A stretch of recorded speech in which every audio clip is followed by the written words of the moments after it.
龙分金看缠山，一重缠是一重关，关门如有8重险，不出阴阳八卦系。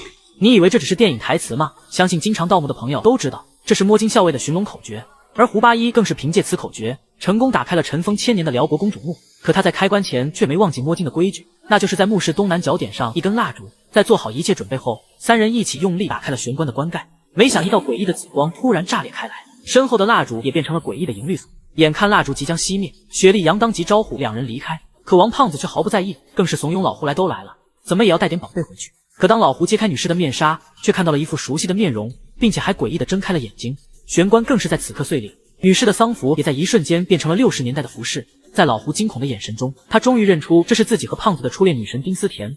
看着女神不断下坠掉入火海，20年前悲惨的一幕瞬间涌上心头。当年老胡和胖子响应上山下乡的号召，来到内蒙大草原插队，为了破除封建迷信，他们在牧民的带领下深入禁区寻找传说中的神女墓。而队伍中一个叫丁思甜的女孩很快俘获了老胡两人的芳心。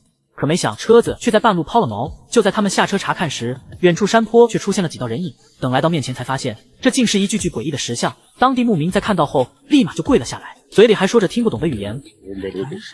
老人家说，我们已经来到生死的边界，这石像是守卫冥界的士兵，我们不能再往前了。老胡听后立马掏出罗盘，只见上面的指针不停地跳动，看来这里果真有问题。可知青们却认为这是封建迷信的产物，所以他们将这些石像通通掀翻在地。此时的众人无比兴奋，完全没有意识到事情的严重性。接下来让我们去捣毁山女墓。可话音刚落，胡八一就察觉到了地下的不对，于是赶忙招呼众人撤退。可一切都已经来不及了，只见被拉倒的石像下飞出了密密麻麻的草蒙子，眨眼功夫就吞噬了一名知青。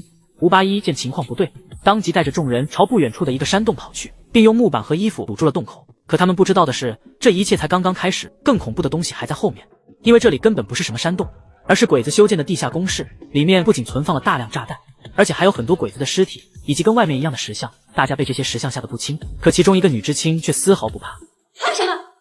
我们是唯物主义者，彻底的唯物主义者是无所畏惧的。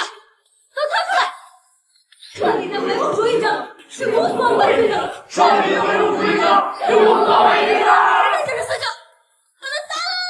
但胡八一却没有参与行动，反倒根据鬼子的死状发现了这里的异常，更是在石像上发现了彼岸花的图案。相传彼岸花只开在阴阳交界处，有接引亡灵和连通生死的力量。听说它开花的时候特别美，是吗？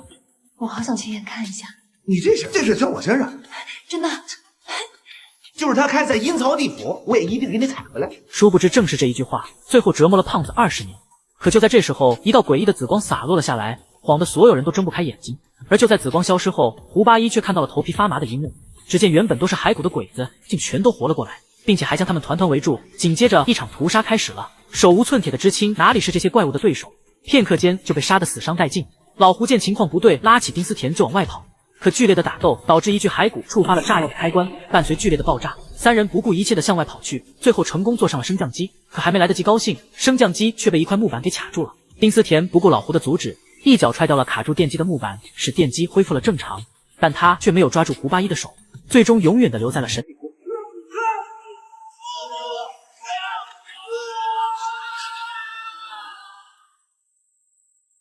胡八一和胖子虽然逃出升天，但丁思甜的死却成为了两人心里永远的痛。一转眼20年后，已经成为摸金校尉的胡八一却厌倦了倒斗生活，他带着胖子和雪莉杨来到了漂亮国。可解除诅咒的他却变得浑浑噩噩，更是经常梦见丁思甜坠入火海的画面。这天，雪莉杨将老胡从帐篷叫醒，因为他收到了胖子的一盘录像带。原来胖子接到了一个找墓的新活，所以悄悄回到了内蒙古。可当胖子拿出客户的彼岸花资料时，老胡这才明白胖子是为了丁思甜去的。20年了，老王一直不愿意提起这件事情。